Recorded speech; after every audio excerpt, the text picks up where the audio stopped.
Hello everyone, Eternal Flame here, and today we are here to do ranking the Hunter x Hunter characters from 1 to 15 on who is the weakest to the strongest, because Hunter x Hunter is an interesting verse to scale with interesting powers and abilities. However, we have come together to make a list of 15 characters that we are very confident are the strongest. And the reason I'm saying we is because I'm not alone. I'm here with my boy Satori. Say hi. Hi.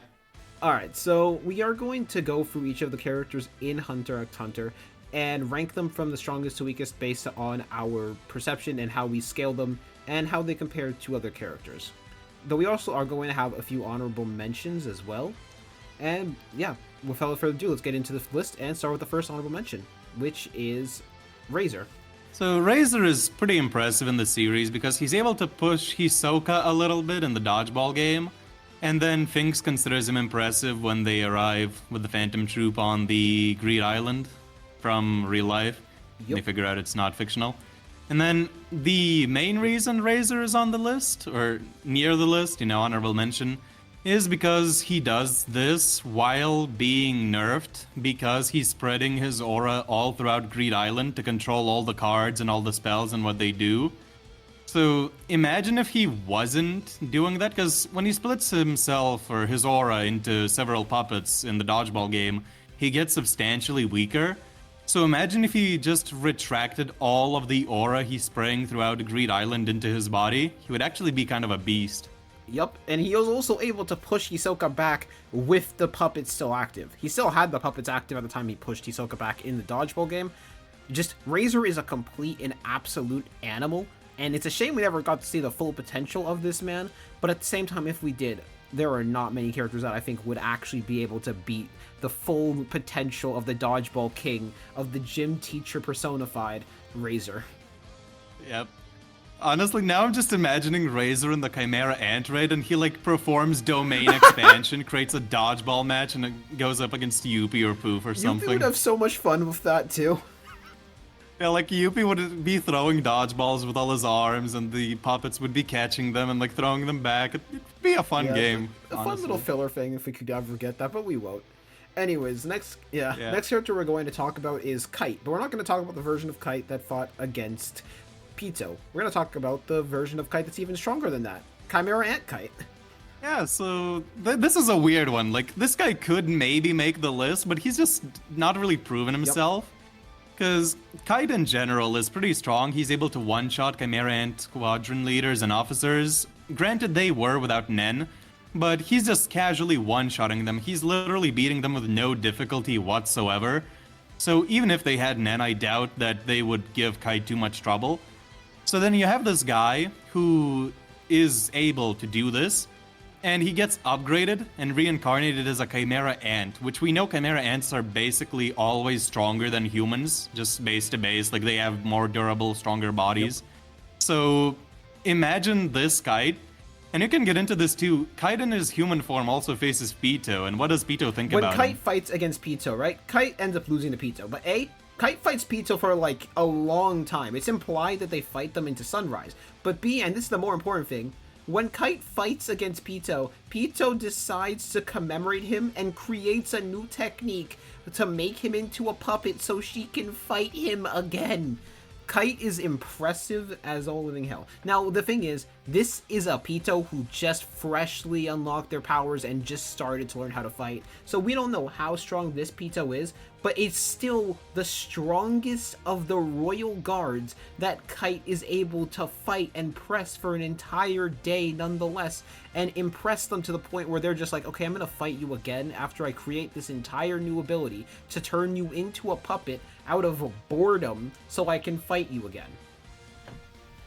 Yeah, and Killua also tries to scare Netero and stuff by saying Pito. Yeah, that thing, it's stronger than Hisoka, it's stronger than Illumi. And there's even I'm pretty sure there's a statement that Pito is the strongest foe Gon and Killua have faced. They technically faced Crollo. They didn't fight him, but they faced him. So, Kite actually being able to last a second even be impressive. Even if you don't want to take that into account, they have also faced against Hisoka. So, yeah. Someone who can compare to Crowley. Granted, it was kind of suppressed, Hisoka, but like the statement is unbiased from just the actual like cover of the chapter or whatever it comes from. I can send the scan later. But it's an unbiased statement. It's just, yeah, Pito stronger than anybody Gon and Killua have faced up until now. Yep, so. And they have, like, you could even take that to being them being above Netero too, but at the same time, this is like an out of shape and rusty Netero too, so that's not really worth as much, but it's still very impressive and up there, especially for Kite, the same person who could hold this off until tomorrow. Yep. Honestly, we should have had Kite on the list. He should have been top 10. Yeah. Now that we're realizing this, this is Eternal Flame post-editing. Put Kite where he's actually supposed to belong when this video is done.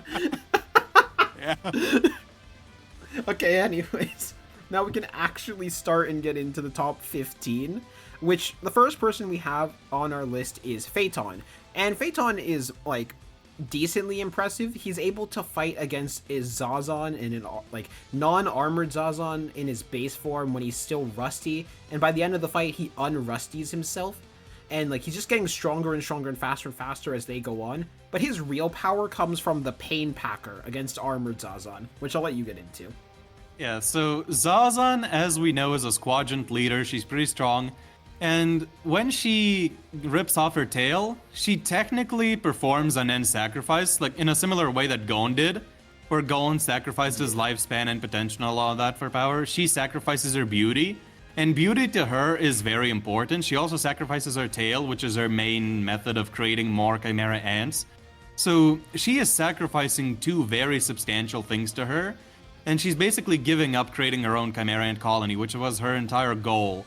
So she just becomes massively stronger because of this, because we know the greater the sacrifice, the stronger you get. So I'm not saying she's Gon level or anything, but she does get a massive boost.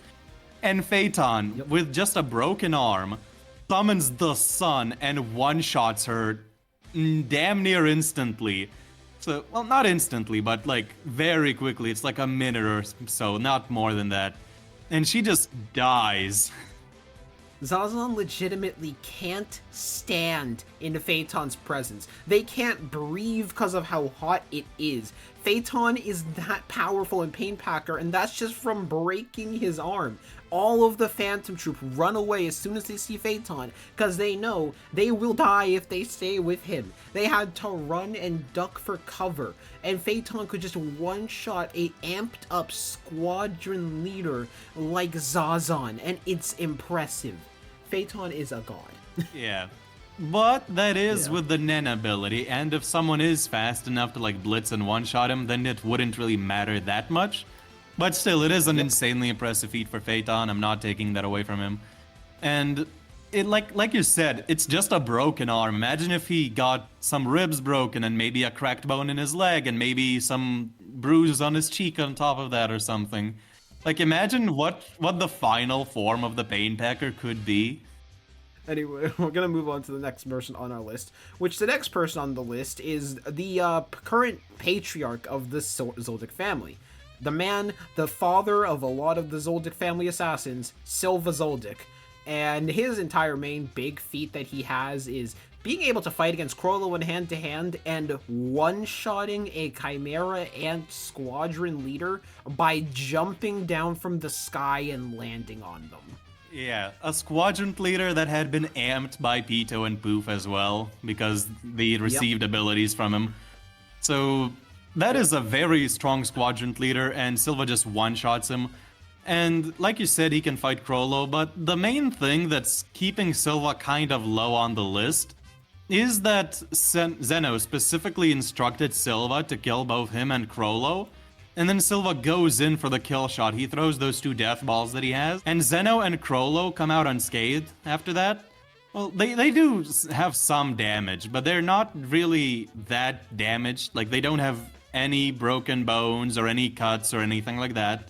And that kind of negates a lot of Silva's hype, in my opinion. Because he couldn't kill them. Like, for a while, I was gonna rank Silva higher because of the entire Zeno being confident that, like, Silva could kill both him and Crollo at the same time. But then, it's like, okay, you failed at hyping up your grandfather. You failed at living up to the hype your grandfather gave you. You disappointment. You're still strong. Yeah.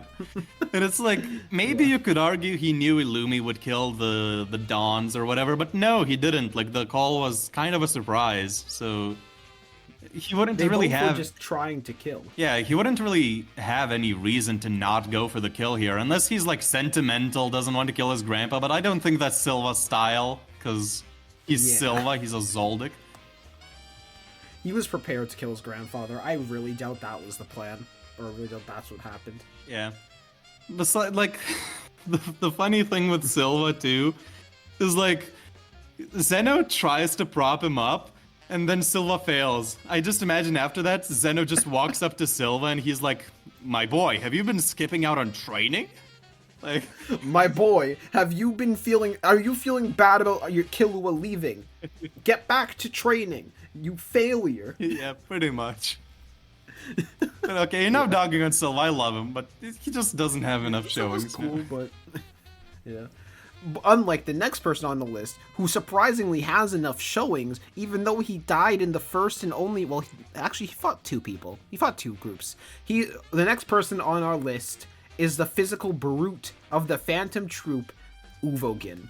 And Uvogin is, like, kinda nuts, purely because of the hype Crollo gives to Uvogin, which I'll let you get into. Yeah, so we kind of discussed this more in detail in a video on my channel where we did Gon and Killua running a Phantom Troop gauntlet, but here just to... Go check it out, it's pretty funny. Just to give a brief summary, Crollo, who can keep up with the Zoldycks, and, you know, we'll get into Crollo later, but Crollo is very impressive, and he says, one-on-one physical combat, nobody is beating Uvogin. Like, Uvogin can beat pretty much anybody. So, Uvogin's raw stats are kind of insane. And then, you know, Crollo is the same guy who, again, can keep up with and outpace Silva in battles. So, Uvogin should just be above Silva.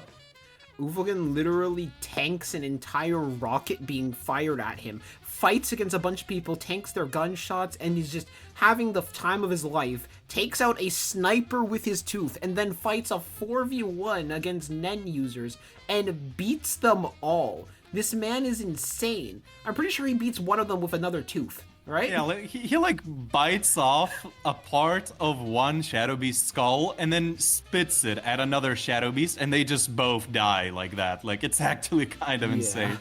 He just does that with his head, because everything else is paralyzed. Yep. And the next person we have on the list after Uvogin, because, like, Uvogin's insane, but the next person we have after that is Illumi. Illumi, like, his scaling is kind of weird, but we're gonna put him, like, above Silva. Between Uvogin and Illumi, it's kinda up in the air, a toss-up. The reason I'm putting Illumi above Uvogin is because his fighting style is much better for someone like Uvogin. It's just, Illumi displays relativity to Hisoka, who Hisoka is above Silva. Yeah, and Hisoka considers Illumi to be a more desirable opponent than Uvogin. Because he straight up basically allows Kurapika to just lead Uvogin to his death. Like, he doesn't think Uvogin is that fun of a fight, but then he thinks Illumi would be really fun to fight, so I kind of... Especially if raged.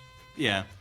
And maybe that could be because Uvogin is just a poor matchup to Hisoka, because Hisoka could just, like, stick his arms to each other and then just, like, paralyze him with lots and lots of gum or whatever, but even with that taken into account, I still think Illumi is overall just more impressive, narratively speaking. Yep. And it's just, like, Uvogin is made to be, like, the big boss of the Phantom Troop, but Illumi is made to be, like, the top 3, like, actual Phantom Troop members the second he gets added into the Phantom Troop. He is the main threat to Killua post the entire Chimera Ant arc. Illumi is just him. Illumi is, like, someone insanely powerful. Yeah. Then that is not something that should be underestimated. It's just, Illumi doesn't have the feats to put him higher up on the list yet.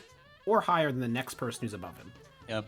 Which the next person is the blonde boy himself with the red eyes, Kurapika. Yeah, so Kurapika is kind of here because he beats up Uvogin pretty badly. Uvogin doesn't get completely folded. Like, he's able to break Kurapika's arm at one point, and he does keep up with him physically. But Kurapika overall is just so much more versatile. And his Yep. physicality isn't too far below Uvogin's, because again, he can keep up with Uvogin and he can survive blows from him. He can't tank them, but he can survive them, which is more than we can say for Illumi at this moment in time. Because Illumi is more so Kurapika can just- narratively above Uvogin, but Kurapika just straight up performs feats that are way better. Yep, Kurapika can just heal off most of like Uvogin's attacks as well. Kurapika is fine for the most part. He just has that level of versatility with his chains that make them insane, especially if he can wrap the chains around them. It will suppress their Nen. Kurapika is just like, oh, granted that's specifically only against Phantom Troop members as well, so that should be mentioned, but the rest of his abilities can be used against everyone else. And Kurapika is just nuts for his scaling and being able to keep up with someone like Uvogin, who is a complete and absolute monster. Yeah. And again, just to kind of solidify something with Uvogin and to reinforce Kurapika being above Illumi, Silva punches Crollo right in the arms and Crollo just blocks the hit. And then Crollo considers Uvogin to be pretty much unbeatable in physical combat. Like, you cannot tell me that Crollo could just block a Big Bang Impact or something.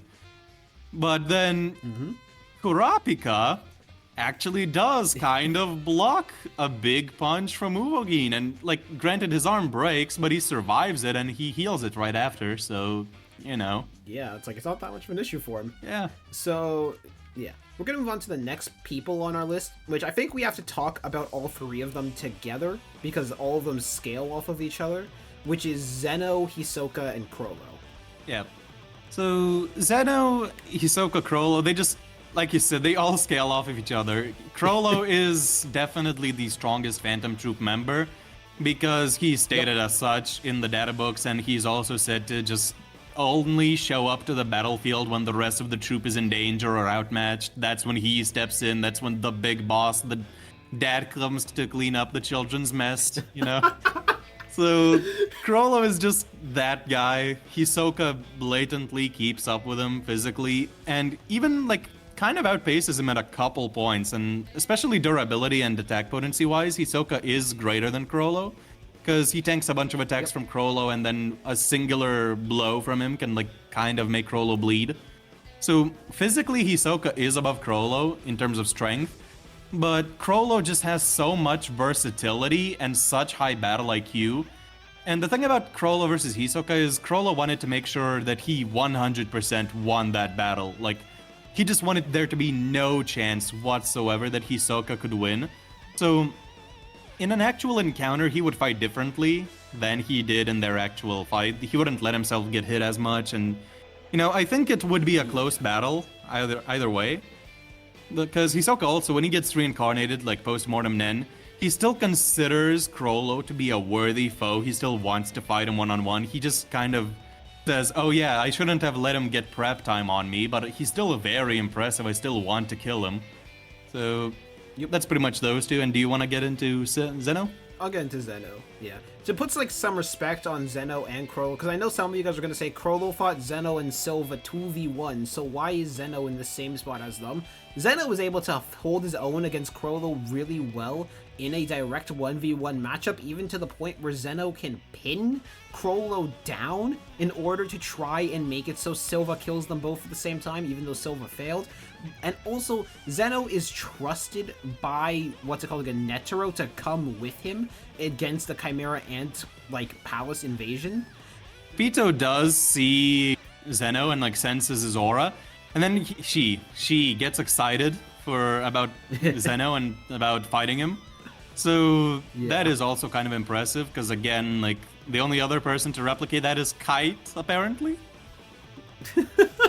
This is where Kite would go, by the way, if we were to actually put him in a proper spot and we actually thought about it. Chimera Ant Kite would go right above these guys. Just gonna put that in there now. Well, maybe, like, between them. I don't want to say he's above Crollo, but... True. But still. Yeah, you know, like, Pito considers Zeno to be a worthy foe, Crollo is relative, and then... I will say, like, Zeno does say the fight would have gone differently if Crollo actually tried to kill him. But it's still very impressive that he can physically brawl with Crollo. Yeah. So yeah, all three of them go right here, and it's where they belong. But they're not far enough away from people like Kurapika, Illumi, and Uvogen. It's just like they're all in the same tier, but they are the uppers of the tier, while Kurapika, Uvogen, and Illumi are the lowers of the tier. Yeah. But now we're gonna get into an entirely different tier, which is where like the Chimera Royal tier. So up first, we're going to go over Shiapoof. Yeah, the biggest piece of... I don't want to... Can I curse on your Sin. channel? Yeah, go ahead. The biggest piece of shit that exists in the Hunter x Hunter world. Except maybe Pariston. So, Shiapoof is a royal. In the data books, his stats are considered to be above Crollo and Hisoka, his physical stats. His reserves of aura are so great that he can just fear hex experienced hunters like Nav into aging like 10,000 years and like going bald. And just by his aura alone, not even like aggressive aura, not even Ren or anything, just like his passive aura that's like the N, you know, like the passive aura that the Royals and anybody can just spread across the area to feel everything in it. So it is already extremely impressive. And then he also, when he goes up against Godspeed Killua, he does kind of do poorly against him. However, that was 1/7 of Poof's power, and he says he would have trouble keeping up with Godspeed Killua if he was at full power. Not that he couldn't keep up, he would have trouble. So he shouldn't be too far below Killua in Godspeed in terms of speed, which is kind of crazy as well. Yeah, because Godspeed Killua is just an absolute monster, who I guess we're getting into now for Godspeed Killua, where he places on the list. Yeah. And Godspeed Killua is a beast. Like, Godspeed Killua is able to pull off... Like, Godspeed Killua is the only one who actually fights against all three of the Chimera and Royal Guards, I'm realizing. Like, he's the only one who has an actual encounter with all three. Yeah. And... But more importantly, it's his speed that's absolutely monstrous that makes him godlike. So when he fights against Yuppie, he is able to move so fast that Yuppie is not able to do a single thing against him. Like, he can push Yuppie back. Of course, Yuppie, like, is much stronger than him, but at the same time, he can't do anything against the speed. Yeah, and Yuppie, we'll get into him later as well, but Yuppie is also extremely tough, extremely strong. His speed isn't too impressive in his base form, but still, the fact that Killua can basically perception blitz him and just keep wailing on him for, like, several dozen seconds straight, probably, is very impressive, because Yuppie physically is an absolute monster, and like nobody on this list could restrain Yuppie at all in a fight. But Killua's blows couldn't really damage him, but they could push him back enough to where he just could not move at all. Like, so he kind of immobilizes Yuppie by wailing on him. And I'm pretty sure that Killua could just instantly just blitz and rip out anybody's hearts that are below him. Like, Poof might be different because he's got the hacks. They're the same tier. Yeah, but like everybody else, he's just blitzing them and ripping their hearts out. Like, what are they gonna do? Oh, and also to go even more in depth with Killua, this man keeps up with post-mortem Nenpito as well. He reaches Gon at the same time, despite starting at a further distance. Yeah, which is also insane. Like, Pito, we'll get into Pito again, but... Yeah. This whole tier is like similar in strength, so it's fine. Yep. Killua is basically like this divine god, and like I know there's like a few people who downplay Killua because of the next arc, where there's a grandma who can keep up with him, and this is where I'm going to take the chance to explain the two different types of god speeds there are. There's normal god speed, which is what Killua is using the entirety of this arc, where he can't think and his responses are all automatic, which is why he is so much faster. And then there's the one he uses to run away from the grandma, where he can actually think, but as a result of that, his responses are much slower. And he's actually much slower in that arc than he is in this arc. Yeah. And also, the grandma does say that Killua would have actually gotten away if she hadn't been warned about that beforehand. Like, if she didn't know Godspeed existed before this, he would have gotten away from her. So, that's also something. Yeah, just Godspeed Killua is a monster and a beast, and it should not be underestimated how much of a beast he is. Yep. And then moving on, number 5 is Yuppie. This is like the big boys now, the top 5 of the verse. So Yuppie You know Knuckle, the guy who's said to have been in like thousands of fights and probably has a ton of experience, and was specifically also handpicked by Morel to like accompany them into the NGL and all that stuff. So that Knuckle, who is pretty impressive in his own right, he like punches Yuppie once, looks at him, and then he's like, "What?" Like that's his legit reaction. He's like, "Nani?" Like this guy has that much aura? Like I can't even sense a limit. What is it, like 10,000, 15,000, whatever? Because like, you know those aura units he has? Like Yuppie is entirely off the charts. And like, you know Morel, the guy who can brawl with like squadron leaders? Yeah, Yuppie has 10 times more aura than him. And that's an estimate from Knuckle, which could be entirely wrong. He could have more aura than that. Yeah. Because like I'm pretty sure this is like Poof after using a Nen Rage Blast, which are noted in particular to take up a lot of Nen too. So... Well, I don't think that's the case, because like he measures him before that. Oh, alright. Well, he might have also gotten stronger then, because like Poof gets stronger as the battle continues, and it's kind of nuts. Yeah, Yuppie specifically, he's like, he's pretty slow when he's in base form, but then when he evolves, he just starts blitzing Morel and Knuckle all the time, and they just can't escape him at all. And the smoke puppets get completely bodied as well, and it's kind of insane how much of a speed amp Yuppie receives. And then he also can just constantly just fire off those rage blasts now. He has control over them. And those blasts are like, what, like the third, fourth strongest attack in the series? So... Yeah, it's nuts. And like, Yuppie is so powerful that he straight up says, Godspeed Killua. This is the guy who can keep up with and is much stronger than Chimera and Squadron leaders, is 10 times weaker than him. Yeah. 10 times. And that's before Godspeed too. Like Killua solos entire squads of squadron like officers and stuff. And then he gains Godspeed, and Yuppie's like, yep, he's weak. He's 10 times weaker than me. He's just too fast for me to do anything. And it's like, Yuppie is a god. Like, I think Killua is strong, but Yuppie is a god. Yeah. They are not in this, like, they're put in the same tier in our list, but they're not at all in the same tier. Killua has the speed advantage in comparison to Yuppie's immense strength. Yeah. I will say that maybe somebody like Crollo, like if he could keep up with Yuppie in reaction and combat speed, he might be able to use like the Fun Cloth or something to seal him away. But that's a very specific scenario. You have to say Crollo comes prepared to fight, and then you also probably have to say he has a bunch of distractions as well, because like the moment Crollo gets close, Yuppie could just Rage Blast GG. Like, what's Crollo gonna do about that? You have to let Crollo copy Godspeed. You have to let Crollo copy Godspeed from Killua to have an actual chance. Yeah, pretty much. Yeah. Even then, that's iffy. Yeah. But thankfully they don't compare to the next character, who's even stronger than that, which is Pito, the strongest of the Royal Guards. Yeah. What can I say? She, like, takes a killer intent blow from Meruem to the face without flinching. She, like, when jumps... everyone else is just...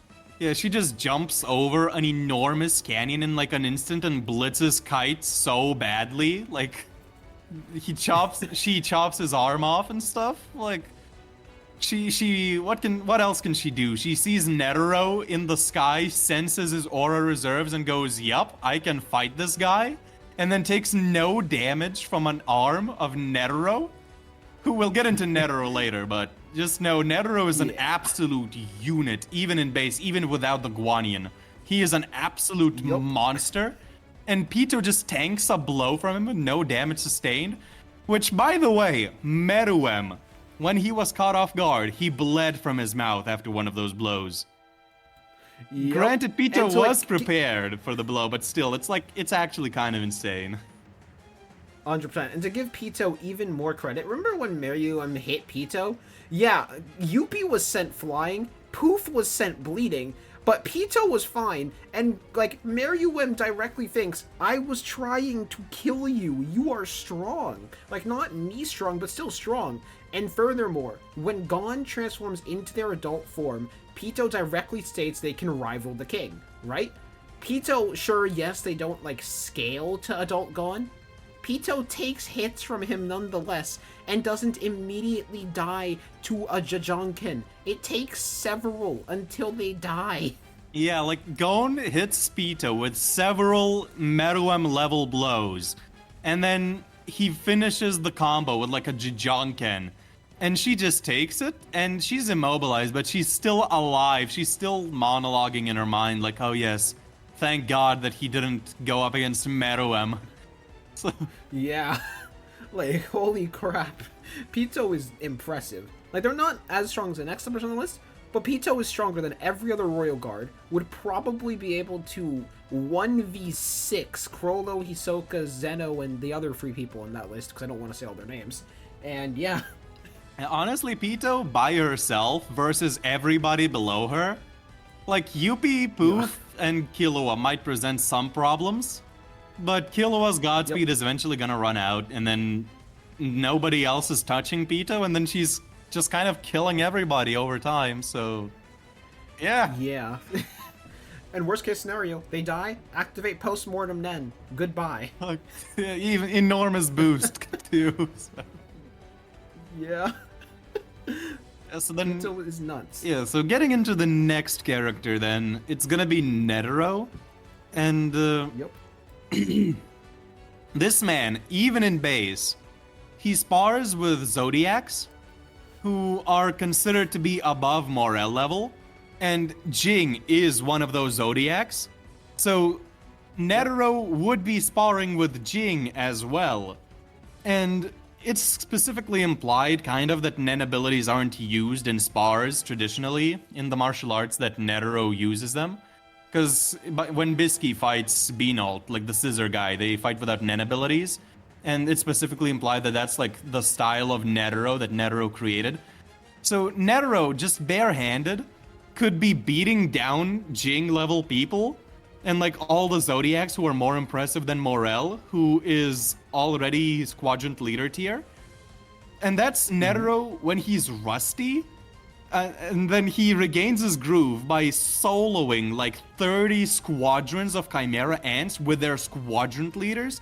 Not at the same time, but he basically just over and over, he just runs a gauntlet of squadrons with Nen-enhanced squadron leaders. And he bullies them all in base while rusty, and he starts regaining his groove after. And then... he uses it to get stronger as training. Yeah. These people that could, like, push Phantom Troop members. He's basically using Phaetons to train, to put it into perspective. Yeah, pretty much. And then on top of all that, Zeno says, yeah, that guy, I can never compete with him. We're not rivals. He's the big boss. I'm just a sub, his henchman, basically. And then... I'm just a taxi driver, man. Yeah, and Hisoka wants to fight Netero. Netero, the guy who wants to seek out strong opponents, looks at Hisoka. Yeah, okay, you can go now. Like, he's not interested at all in someone of Hisoka's caliber. And then another thing, too, people say that Netero would get outclassed by the Royals. In terms of sheer aura, that is the case, because, like, it's straight up stated that in terms of sheer physical aura, he isn't really on that level yet. Because, you know, like, what's his name? One of the Chimera Ant Squadron leaders, he says, yeah, you'll get killed by the Royals if you try to fight them. But that is base but that's Netero. Rusty. Yeah, and that's before Netero is, like, before Netero charges his aura for 10 days straight. So, Yep. which is also an insane stamina feat, because again, Netero charging aura for 10 days straight. No sleep, no food, no water. Just 10 days of stamina while charging his aura. Meanwhile, Gol and Killua fall over in like 30 minutes. It's like an hour. It's like an hour, not 30 minutes, but it's like post-training, it's an hour. Yeah. And it's still insane. Because Gon and Killua are absolute prodigies in their own right, with massive amounts of talent. They can only do it for an hour. Compare that to the 10 days that Netero can do it. I don't know the exact time, like exact amounts, but I'm going to put a calc up on screen that I'm going to do later. Editing me suffer, and I'm going to have to do... just to put it into comparison for how good and godlike Netero is in terms of power. He is the peak of what humans can achieve naturally, after all. Yeah.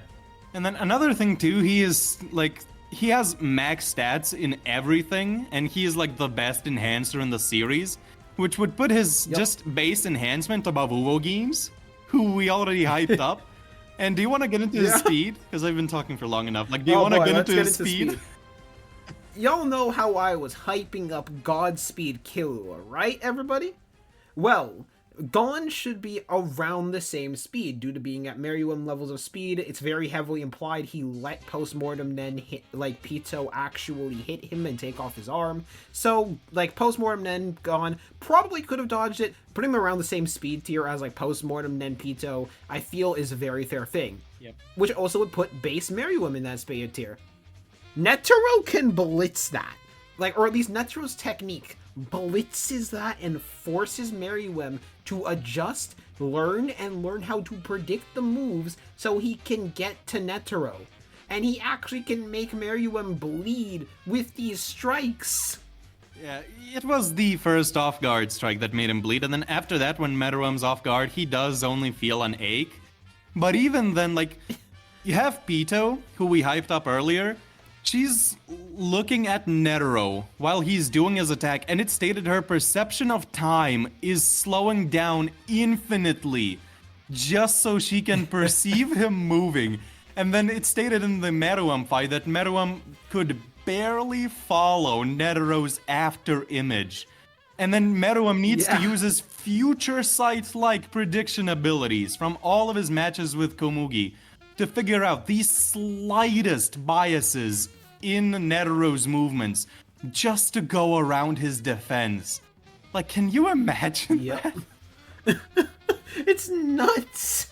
Like, Netero himself is not that fast. Let's just get that out the way. But his technique is, and it is insane how fast his technique actually is to force Meruem to have to do this. Yeah, and even in the anime it's a little bit different, but in the manga there's straight up a panel where Meruem's hand is frozen in the air, inches away from Netero's face, while Netero performs a full Guanyin hand rotation or like prayer and knocks him away.